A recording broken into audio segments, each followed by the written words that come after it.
friends, I'm again with a new concept, that is production possibility curve of chapter 2, Central Problems of an Economy, class 11. In this lecture, we will learn about what is production possibility curve, what are the assumptions of production possibility curve, points on PPC, changes occurs in PPC, that means shift and rotation in PPC.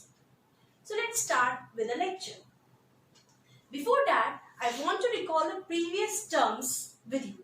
As in the previous lecture, we will discuss about what is an economic problem and why do it arises. So economic problem is a problem of choice and it arises due to unlimited wants out of limited resources with alternative uses. So this is the problem of choice. As we cannot have everything due to unlimited want or due to scarcity of resources, so we are focused to make economic decisions. And these decisions take the form of choices among alternate goods and services that will best satisfy our wants. Thus, the society must decide what to produce out of an infinite range of possibilities, and as the choice is to make out of an infinite possibilities, an economist assume a very basic concept with the combination of two goods, and that is called as production possibility curve, and that we are going to discuss in this lecture. So start with the first topic, that is meaning of PPC. इसको पढ़ने से पहले आपसे इतना कहना चाहूंगी कि economics को कभी लर्न मत करो, उसके कॉन्सेप्ट्स को समझो. अगर आपको उसके कॉन्सेप्ट समझ में आ जाएंगे तो इकोनॉमिक्स आपको आराम से लर्न हो जाएगी. So don't focus to learn the subject but to understand the concepts. So meaning of PPC, let's read. It refers to a graphical representation of possible combination of two goods which represent same satisfaction at each level of output with given resources and technology. Students, इसको समझने के लिए हमें तीन concepts ध्यान से समझने पड़ेंगे. पहला कि एक graphical representation होता है, इसका possible combination of two goods, दो goods हम यहाँ पर लेते हैं और उनका जो सेटिस्फेक्शन होता है वो सेम होता है लेवल ऑफ आउटपुट पे and with given resources and technology. So इसको बेटर समझने के लिए will take an example of a farmer. Suppose this is a farmer and this is his field. उसकी ये फील्ड है. सो ये फील्ड को हम मानते हैं कि this is it's limited resources, क्योंकि उसके पास ये एक ही फार्म है, एक ही फील्ड है जिसमें उसको प्रोडक्शन करना है. किसका? टू गुड्स का, दो कॉम्बिनेशन गुड्स का. और वो दो कॉम्बिनेशन हम मानते हैं, यहाँ पे कुछ कॉम्बिनेशन ले लिए हमने A B C D E F, और दो गुड्स हमने ले लिए good X and good Y, मान लो व्हीट और एप्पल. इन दोनों का प्रोडक्शन फार्मर को अपने फील्ड में करना है. एक कॉम्बिनेशन पे मान लो फर्स्ट ईयर पे फार्मर ने अपने पूरे ही फील्ड पे व्हीट एप्पल को ग्रो किया, पूरे ही फील्ड पे एप्पल को ग्रो किया. तो यहाँ पर आप देखो कि एप्पल ही टन्स में है, ये दोनों यूनिट्स में होती हैं. तो एप्पल को जब ग्रो किया तो उसने 21 टन्स का प्रोडक्शन किया. बट ऑब्वियसली व्हीट तो वो ग्रो नहीं कर पा रहा है क्योंकि पूरे फील्ड पे उसने एप्पल ग्रो किया है. तो दैट मीन्स व्हीट का प्रोडक्शन क्या हुआ? 0. फिर अगर आप बी कॉम्बिनेशन देखो तो उसने सोचा कि अब थोड़ा सा हम व्हीट का प्रोडक्शन भी इसके साथ कर देते हैं. तो इसने व्हीट का प्रोडक्शन किया.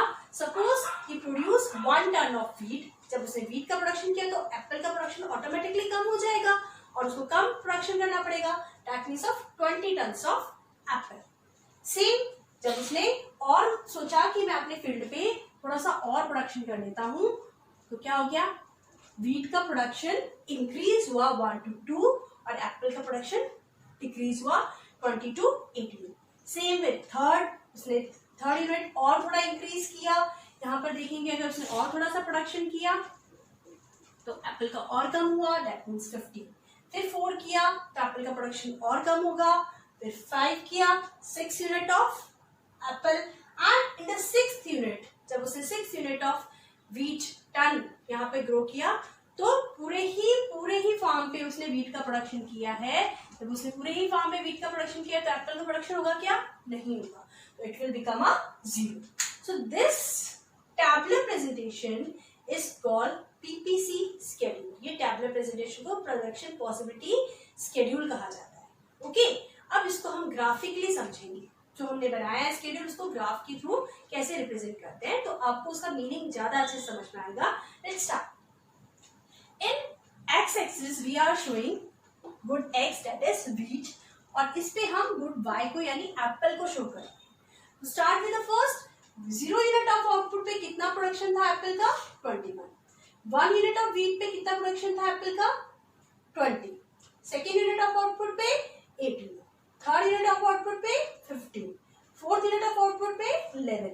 एंड फिफ्थ पे 6. एंड सिक्स्थ यूनिट पे 0. So when we match these points, it is called a graphical representation, और इस लाइन को हम कहते हैं PPC, production possibility curve. Students, अब आप इसकी मीनिंग पे वापस जाइए. Let will discuss again the meaning. It refers to a graphical representation. Obviously, production possibility एक graphical representation को show कर रहा है. ठीक है, किसका? Of possible combination of two goods. यहाँ पर दो goods लिए हैं हमने, wheat and apple. जो goods की combination है, which represent same satisfaction at each level of output. ये मैं अभी आपको समझाऊंगी. With a given resource and technology. Resources आपके पास एक ही है, फार्मर के पास एक ही फील्ड था, उसी टेक्नोलॉजी को या फिर उसी रिसोर्स को लेकर उसने प्रोडक्शन किया. अब हम बात करते हैं गिवन रिसोर्सेज की, sorry same level of satisfaction की. सेटिस्फैक्शन की बात करें तो आप देखो कि उसके पास, फार्मर के पास एक ही फील्ड थी, उस पर उसने प्रोडक्शन किया. तो जब उसने एप्पल का प्रोडक्शन किया था तो व्हीट का प्रोडक्शन नहीं था, बट जब उसने व्हीट का प्रोडक्शन इंक्रीज किया तो एप्पल का प्रोडक्शन कम करना पड़ा. तो production of one more unit जैसी होगी वैसे ही दूसरे गुड्स का को सेक्रीफाइस करना पड़ता है, उसका प्रोडक्शन कम हो जाता है. तो हर एक पॉइंट पे उसको उतना ही सेटिस्फेक्शन मिल रहा है क्योंकि उसके पास फील्ड उतनी थी. और हम ये कह सकते हैं कि मान लो हमने उस फील्ड को मॉनेटरी टर्म्स में लिया कि उस फील्ड की वैल्यू या प्रोडक्शन की वैल्यू 5 लाख रुपीज है. तो जब वो इतना प्रोडक्शन कर रहा है तो भी उसका 5 लाख का सेटिस्फेक्शन फुलफिल हो रहा है. सेकेंड यूनिट पे भी 5 लाख का, थर्ड पे भी 5 लाख, फोर्थ पे भी, फिफ्थ पे भी, सिक्स्थ पे भी, एंड सो ऑन. तो हर एक पॉइंट पे सेम लेवल ऑफ सेटिस्फेक्शन उसको मिल रहा है. इसीलिए प्रोडक्शन पॉसिबिलिटी कर्व के अंदर it represent same satisfaction at each level of output with given resources and technology.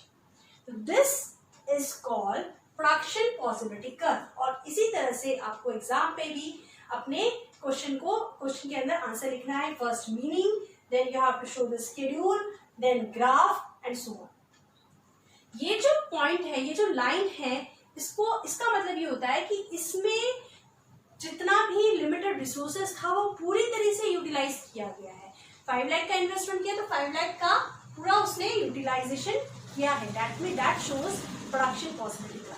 अब हम बात करते हैं इसके कुछ अदर नेम्स की. PPC is also known as PPF, production possibility frontier. इसको हम ट्रांसफॉर्मेशन कर्व के नाम से भी जानते हैं, और we can say call as transformation frontier also. These are some other names of PPC. Let me talk about some assumptions of PPC.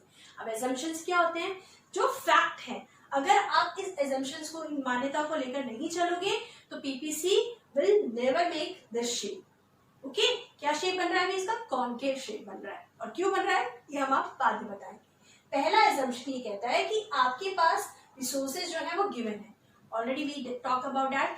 Farmer के पास लिमिटेड रिसोर्सेज था, उसकी खुद की फील्ड थी, तो resources are given and it is limited. Second, given resources are fully and efficient utilise. मैंने अभी आपको बताई 5 लाख मॉनेटरी टर्म्स के अंदर कि जो उसके पास लिमिटेड रिसोर्सेज थी उसको वो पूरी तरह से यूटिलाइज कर रहा है, फुली एंड एफिशिएंटली यूटिलाइज कर रहा है. ये तो नहीं कि भाई 5 लाख का इन्वेस्टमेंट है, वो 3 लाख रुपए का ही प्रोडक्शन कर रहा है, 2 लाख को नहीं कर रहा है, ऐसा तो नहीं बताया। तो ये पूरा ही वो प्रोडक्शन कर रहा है उस मॉनिटरी टर्म्स पे, इसीलिए कहा जाता है कि given resources are fully and efficiently utilise. जब वो एफिशिएंट यूटिलाइज करेगा उस रिसोर्सेज का, तभी आपका पीपीसी बनेगा, प्रोडक्शन पॉसिबिलिटी कर्व बनेगा। Third, technology remain constant. जो भी वो टेक्नोलॉजी यूज कर रहा है वो कांस्टेंट होगी, जिस तरीके से वो प्रोडक्शन कर रहा था पहले उसी तरीके से वो प्रोडक्शन करेगा, then it will become a production possibility curve, otherwise it will not be possible. Okay, so this we have discussed the meaning that we have discussed meaning of PPC with schedule and graph, and these are the assumptions, and there are so many names like production possibility frontier, production possibility curve, transformation frontier, transformation curve. We will discuss whether economy will always operate on PPC, or we can say that points on PPC. It must be remembered that PPC does not show the point at which economy will actually operate. It only shows the maximum available possibilities which an economy can produce. So, the exact point on operation depends on how well the resources of an economy are used. We discuss with this. As we have discussed in the previously that how PPC made, what do you mean by PPC, what are the assumption of PPC. So PPC is always in concave shape, so this line shows PPC curve और production possibility frontier. इसका मतलब ये कह सकते हैं कि जितने भी कॉम्बिनेशन, चाहे वो A हो, B हो, C हो, D हो, ये सारे लेवल पे सेटिस्फेक्शन क्या मिल रहा है, उसको सेम मिल रहा है। ठीक है, क्योंकि ये लाइन उसकी रिसोर्सेस को पूरी तरह से यूटिलाइज कर रहा है, ये शो करता है पीपीसी। तो मैं अगर बात करूं कि जितने भी कॉम्बिनेशन आप यहाँ पे देख रहे हो, whether it's A, B, C, D, they get the same level of satisfaction of the limited resources. अगर हम limited resources को मॉनेटरी टर्म्स में यहाँ बात करें कि 5 लाख का इन्वेस्टमेंट हमने फार्मर ने प्रोडक्ट फील्ड पे यूज किया था, प्रोडक्शन करने के लिए यूज किया था, तो चाहे वो ए कॉम्बिनेशन हो, चाहे बी हो, सी हो, डी हो, वो उस 5 लाख रिसोर्सेज को पूरी तरह से यूटिलाइज कर रहा है यहाँ पर। तो इसीलिए जो पॉइंट, जितने भी पॉइंट्स, चाहे वो ए हो, बी हो, सी हो या डी हो, जितने भी पॉइंट्स पीपीसी कर्व के ऊपर होते हैं वो क्या शो करता है, that shows fully and efficiently utilise. But यहाँ ये चीज डिफरेंट हो सकती है कि ए कॉम्बिनेशन पे अगर आप देखें तो क्या हो रहा है, एप्पल का पूरा प्रोडक्शन हो रहा है बट वीट का नहीं हो रहा। बी कॉम्बिनेशन में आप अगर देखो तो एप्पल अभी भी ज्यादा है, वीट कम है। बट सी पे अगर आप देखेंगे तो एप्पल का प्रोडक्शन कम हो रहा है जबकि वीट का ज्यादा हो रहा है। और डी पे सेम, एप्पल का बहुत कम प्रोडक्शन हो रहा है जबकि वीट का बहुत ज्यादा प्रोडक्शन हो रहा है। तो हर लेवल पे प्रोडक्शन, दो कॉम्बिनेशन ऑफ गुड्स के प्रोडक्शन मोर और लेस हो सकता है, बट अल्टीमेटली उसका कंक्लूजन क्या निकलेगा, रिसोर्सेस पूरी तरह से यूटिलाइज हो रहे हैं। तो जितने भी points A, B, C, D जो प्रोडक्शन पॉसिबिलिटी कर्व के ऊपर होते हैं, that shows fully and efficiently utilise. That's we read economy will operate on PPC only when resources are fully and efficiently utilise. तो ये हमारा एजम्पशन भी था कि हमने जितने भी रिसोर्सेज है उसको पूरी तरह से यूटिलाइज कर लिया, ना ही हमने उस 5 लाख रुपए से कम का प्रोडक्शन किया, ना 5 लाख रुपए से ज्यादा का प्रोडक्शन किया। That is on the PPC का। अब बात करते हैं, यहाँ पे कुछ दो पॉइंट्स और दिख रहे हैं आपको, one is point E and another is point F. Let me first talk about the point ई। अब ये जो ई पॉइंट है ये क्या शो करता है, पॉइंट ई यहाँ पे ये शो कर रहा है कि if we have a 5 lakh rupees investment, we have done a 5 lakh rupees investment in our field, but हमने उस 5 लाख में से 3 लाख रुपीज का ही प्रोडक्शन किया, 2 लाख अभी भी बाकी है हमारे पास। तो हम अपने रिसोर्सेज का पूरी तरह से यूटिलाइजेशन नहीं कर रहे, that means under utilisation of resources, और we can say that not fully utilize our resources. तो उस पॉइंट को हम कहते हैं E, that means under utilisation of resources. ये अंडर यूटिलाइजेशन अगर आप उस 2 लाख रुपीज को और खर्च कर दो तो ये पीपीसी कर्व पर भी आ सकता है, 5 लाख रुपीज तक का बन सकता है। तो that E point shows under utilisation of resources. So economy will operate at any point inside PPC if resources are not fully and efficiently utilized, or we can say that underutilized. अब third point जो है, that is point F, that is outside the PPC curve. आपके पास 5 lakh rupees का के resources हैं, but आप सपने देख रहे हो 8 लाख रुपए का प्रोडक्शन करने का, तो is it possible? Of course no, ये नहीं पॉसिबल है कि 5 लाख रुपीस के रिसोर्सेज में आप 8 लाख का प्रोडक्शन कैसे करोगे. तो this point shows unattainable combination, not feasible reason, क्योंकि आप यहाँ तक पहुंच ही नहीं सकते अपने लिमिटेड रिसोर्सेज में. तो any point which is outside PPC as it is unattainable with the available productive capacity, क्योंकि beyond the capacity है, आपकी उतनी कैपेसिटी नहीं है, but you think about that, so that point is unattainable points. So let's summarize what we have discussed. Point A, B, C, D. Let point A, B, C, D are fully and efficiently utilized. Fully and efficiently utilized. And they are attainable combination. Attainable combination. Let me talk about point E. Is this point is attainable combination? Tell me. Of course, yes. Why? Because from point E we can move to point B and C, or we can say that all PPC.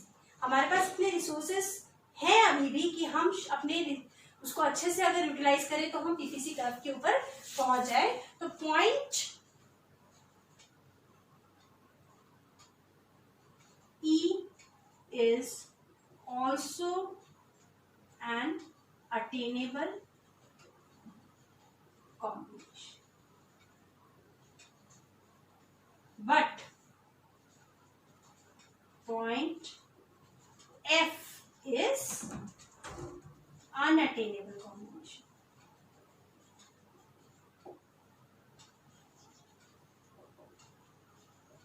Or we can say that it is non-feasible region beyond the capacity. And point E, ये हो गया आपका under utilisation of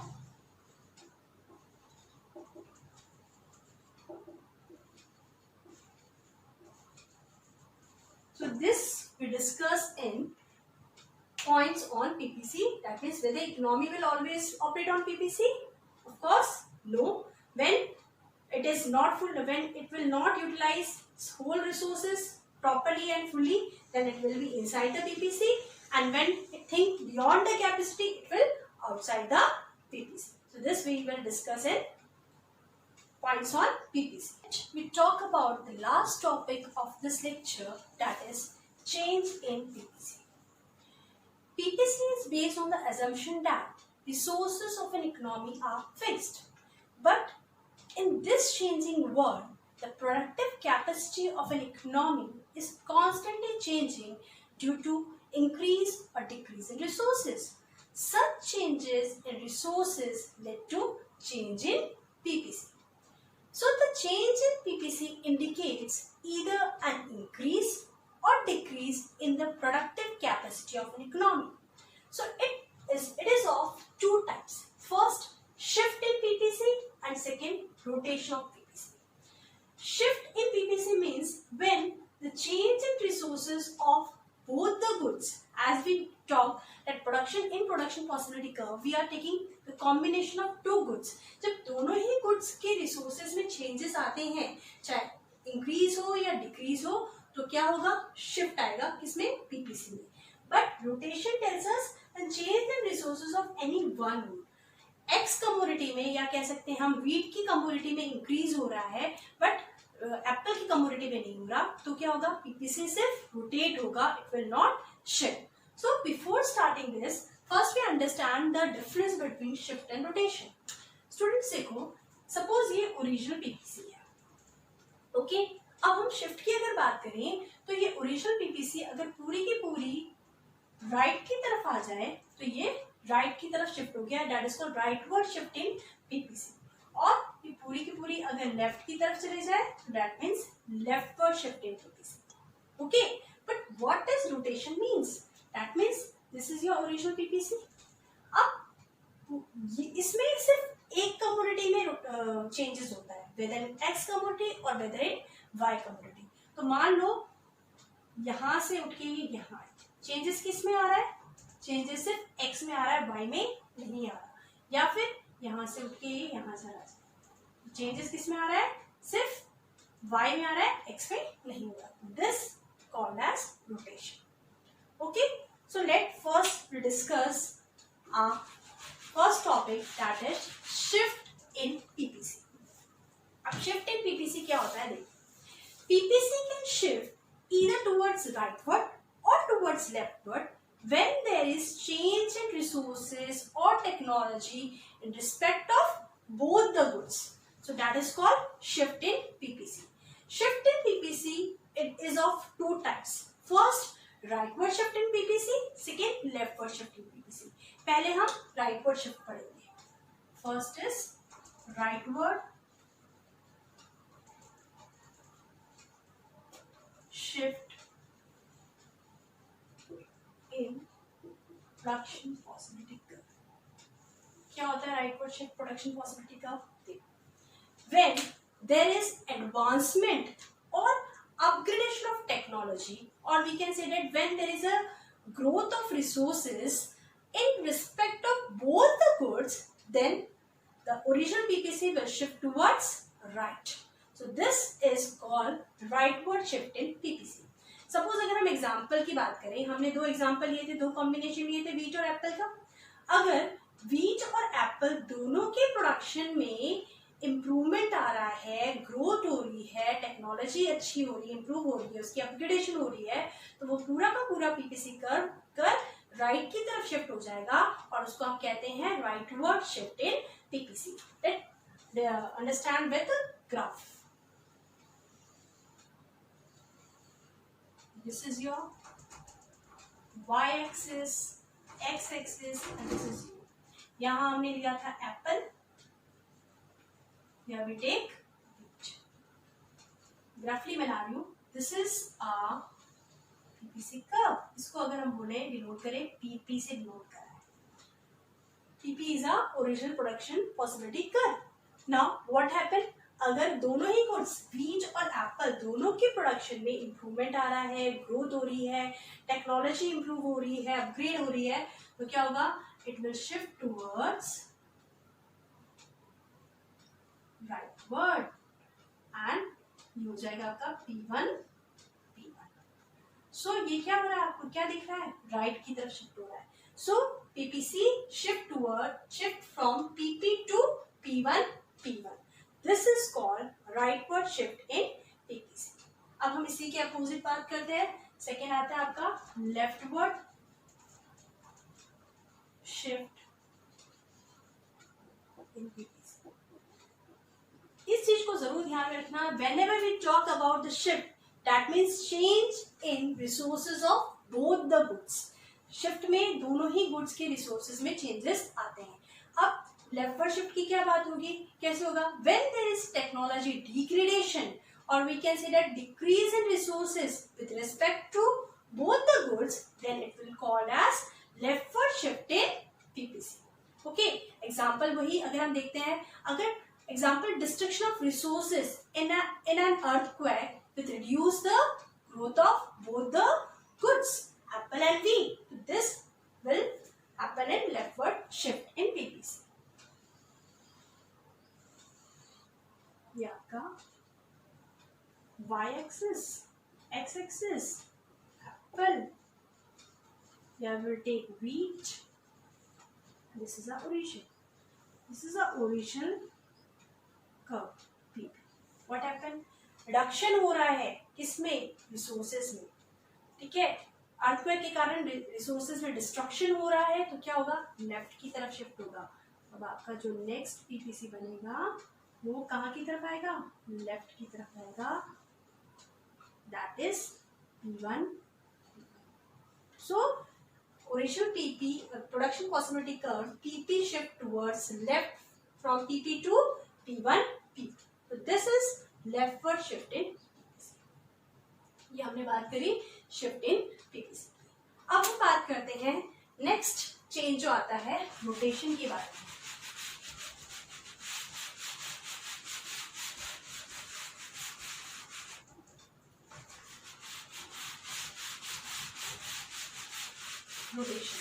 rotation जैसा मैंने आपसे discuss किया कि rotation कब होता है, जब दोनों ही गुड्स में से किसी एक गुड्स में चेंजेस आए, या तो एक्स एक्सिस में, एक्स एक्सिस के गुड्स पे, या वाई एक्सिस के गुड्स पे. तो क्या डेफिनेशन हो गया, क्या मीनिंग हो गया, this happens when there is a change in production capacity, or we can say that change in resources or technology with respect to only one good. Okay, the resources can be either for the commodity on x-axis or for the commodity of y-axis. It is also divided into two parts. First, rotation for commodity on the x-axis. Rotation of commodity on the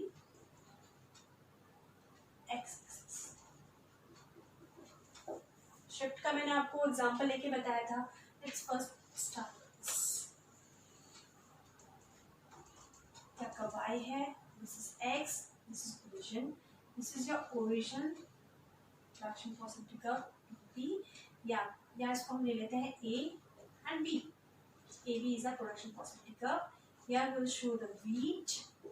यहाँ पर अब मैंने एक बात बताई, rotation में सिर्फ एक गुड्स में चेंज आएगा, और हम किस में चेंज करने वाले हैं, एक्स एक्सिस में चेंजेस करने वाले हैं. व्हीट में हम चेंजेस करेंगे. अगर सिर्फ व्हीट के प्रोडक्शन में चेंजेस आ रहा है बट एप्पल कांस्टेंट है, एप्पल में कोई चेंजेस नहीं किया, तो क्या होगा, रोटेशन होगा. और कहाँ की तरफ चेंज कैसा है, एप्पल की ग्रोथ, व्हीट की ग्रोथ ज्यादा हुई है, व्हीट की ग्रोथ improve हुई है, increase in the resources of wheat, improvement in the resources of wheat, then what will happen, this AB rotate from AB to AC. अब आपका जो रोटेशन है वो कहाँ की तरफ जा रहा है, राइट की तरफ, AB to AC. So ये हो गया rotation of commodity on X axis when there is an increase in the resources of X commodity wheat only. But इसी का अपोजिट क्या हो जाएगा, अगर डिक्रीज हुआ क्या, x commodity of goods wheat, तो क्या हो जाएगा आपका, एप्पल को तो कांस्टेंट रखनी है, ये हो जाएगी आपकी लेफ्ट की तरफ. That is rotate from AB to AD. So this is rotation of commodity on the x-axis. उसी तरह मैंने बताई थी बात कि दो होती हैं. दूसरा हम पढ़ेंगे रोटेशन ऑफ कमोडिटी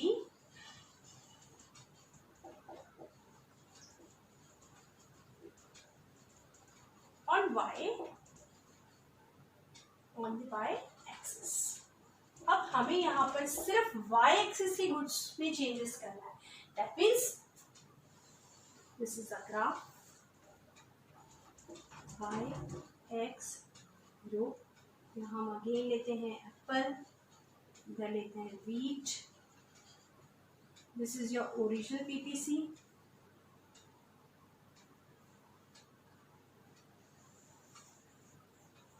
इसको हम डिनोट करते हैं ए और बी से. ओके, अब व्हाट हैपन, व्हीट को कांस्टेंट रखना है, व्हीट में कोई चेंजेस नहीं आया है, बट एप्पल की ग्रोथ हुई है, एप्पल की रिसोर्सेज में इंक्रीज हुआ है, इंप्रूवमेंट हुआ है, ग्रोथ ऑफ रिसोर्सेज हुई है, तो बी व्हीट कांस्टेंट रहेगी, और जब रिसोर्सेज में चेंज आ रहा है it will shift to, it will rotate from words right. ये हो जाएगा आपका सी.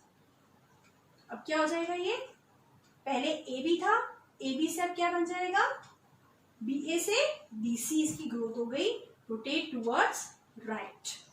वेरएज इसी में अगर हम कहें कि व्हीट कांस्टेंट है बट एप्पल की का जो रिसोर्सेज है वो और डिक्रीज हो गया है, डिस्ट्रक्शन हो गया है, टेक्नोलॉजी और डिग्रेड हो गई है, एप्पल का ज़्यादा ग्रोथ नहीं हो पा रही है, तो क्या हो जाएगा, it will rotate from towards left. आपका पहले ए बी था, ए बी से अब क्या हो गया, बी डी हो गया, टुवर्ड्स लेफ्ट। तो ये हमने पढ़ा चेंज इन पीपीसी, किस तरह से प्रोडक्शन पॉसिबिलिटी कर्व में चेंजेस आते हैं। दो तरीके से होता है, shift in PPC and rotation of PPC. Shift in PPC तब होगा when the change in resources और टेक्नोलॉजी, और कह सकते हैं हम उसकी ग्रोथ में क्या हो रहा है, दोनों ही गुड्स में चेंजेस होते हैं, बोथ द गुड्स को कंसिडर करते हैं। But rotation, change in resources of only any one commodity, any one good, whether on commodity on the x-axis or whether commodity on the y-axis, that we discuss in this change in PPC. So let's summarize what we have discussed in the whole lecture.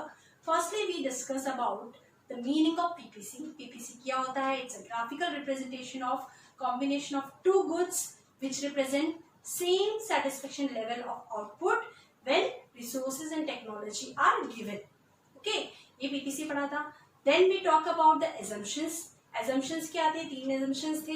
Resources are given resources are fully and efficiently utilised, and third, technology remain constant. Without these assumptions PPC will not make perfect. Okay, then we discuss about the points on PPC, कि PPC के points कितने होते हैं। अगर PPC curve के points जो भी हैं वो कर्व के ऊपर होते हैं, on PPC on that point on that curve, points on the curve indicates fully and efficient utilization of resources. But if the point inside the PPC, that means it's underutilization of resources, and if the point outside the PPC, that means an unattainable combination, or we can say that not feasible region, or that is beyond the capacity, जो हम वहां तक reach नहीं कर पाते। फिर हमने पढ़ा चेंज इन पीपीसी के बारे में। Change in PPC of 2 types, shift in PPC and rotation of PPC. Shift in PPC दोनों ही गुड्स में चेंजेस आने के कारण होते हैं। अगर चेंजेस इम्प्रूवमेंट हो रहा है रिसोर्सेज में तो राइट की तरफ शिफ्ट होगा, और अगर डिक्रीज हो रहा है रिसोर्सेज या डिग्रेडेशन हो रहा है टेक्नोलॉजी का तो लेफ्ट की तरफ शिफ्ट होगा। बट रोटेशन में भी दोनों तरफ से चेंजेस होते हैं, एक्स एक्सिस कमोडिटी और वाई कमोडिटी, क्योंकि रोटेशन एक गुड्स को कंसीडर करता है, सिर्फ एक गुड्स में चेंजेस लाता है, इसलिए वो रोटेट होता है। तो rotation of the commodity on the x axis के अंदर या तो राइट की तरफ रोटेट होगा या लेफ्ट की तरफ रोटेट होगा। उसी तरह वाई एक्सिस के, जबकि एप्पल कांस्टेंट है, व्हीट में चेंजेस आ रहे हैं। वाई एक्सिस के अंदर व्हीट कांस्टेंट है, एप्पल में चेंजेस हो रहे हैं, या तो राइट की तरफ रोटेशन या लेफ्ट की तरफ rotation. So this we have discussed in the production possibility curve. Hope so आपको मेरा लेक्चर समझ में आया होगा। इस वीडियो से आप काफी कुछ समझ पाए होंगे, what is PPC and what are the assumptions, points on PPC and changes in PPC.